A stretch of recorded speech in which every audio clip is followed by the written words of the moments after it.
نحمده ونصلي على رسوله الكريم اما بعد فاعوذ بالله من الشیطان الرجیم بسم اللہ الرحمن الرحیم۔ جناب صدر، محترم اساتذہ اکرام اور میرے ہم مکتب ساتھیوں، السلام علیکم۔ آج کا میرا موضوع ہم سب کے ضمیر کے لیے کسی کوڑے سے کم نہیں، مسئلہ کشمیر اور اقوام عالم کی بے حسی۔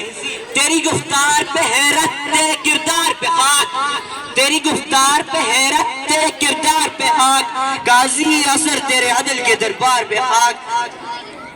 جس میں سچائی کو مسلوب کیا جاتا ہے، جس میں سچائی کو مسلوب کیا جاتا ہے، شہر انصاف تیرے کوچوں بازار پہ خاک۔ ظلم کے باب میں ایک رسم نہیں لکھنے کو،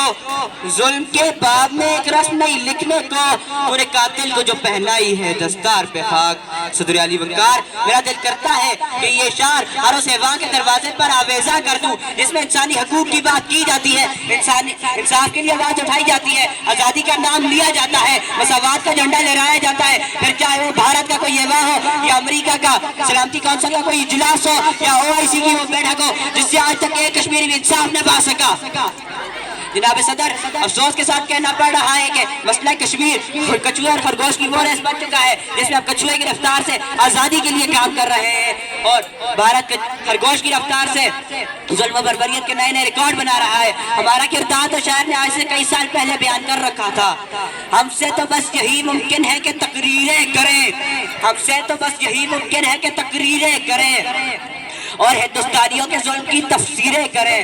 احتجاجوں کا کہے تو انکار نہیں، ورنہ ہم کسی طور سے تیار نہیں۔ جناب صدر، کیا آپ کو سچ میں لگتا ہے کہ ہم عملی طور پر کچھ کرنے کے قابل ہیں؟ ہم صحیح معنوں میں صرف اور صرف گفتار کے غازی ہیں، گفتار کے غازی ہیں، تقریریں، جلسے، جلوس، مذمت اور صرف مذمت، عملی طور پر ہم کچھ بھی کرنے سے قاصر ہیں، جبکہ دوسری طرف انسانی حقوق کا راگ لاپنے والی اقوام، انسانی حقوق کا راگ لاپنے والی اقوام جانتے بوجھتے ہوئے آنکھیں بند کیے بیٹھی ہیں، جب کا روزہ رکھا ہوا ہے۔ جناب صدر، یہ خاموشی، یہ جنود، یہ چشم پوشی جسے کبھی مصلحت اور کبھی غیر جانبداری کا نام دیا جاتا ہے، بھارت کے خنجر پہ لگے کشمیریوں کے خون کو ہرگز نہیں مٹا سکتی اور نہ ہی اقوام عالم کے دامن پہ لگے اس کی چھینٹوں کو۔ جناب صدر، کشمیریوں کے لہو کی ایک ایک بوند چیخ چیخ کر انسانی حقوق کے ٹھیکیداروں کو خبردار کر رہی ہے۔ میں آج ضد پہ اگر ہوں تو خوشگمان نہ ہو، میں آج ضد پہ اگر ہوں تو خوشگمان نہ ہو، چراغ سب کے بجھیں گے، ہوا کسی کی نہیں۔ جناب صدر، یہ تو طے ہے، جناب صدر، یہ تو طے ہے کہ روز محشر معصوم کشمیریوں کے ہاتھ انسانی حقوق کے ٹھیکیداروں کے گریبان تک ضرور پہنچیں گے۔ ظلم پر ظلم کرنے کی جو ظالم کو اجازت ہوگی، ظلم کرنے کی جو ظالم کو اجازت ہوگی، جہاں لوگوں کی نہ ہرگز بھی سلامت ہوگی۔ وقت بدلے گا، ہمیں یقین ہے اس کا، جیسی کرتے ہو تمہاری بھی مدارت ہوگی۔ کشمیر بنے گا،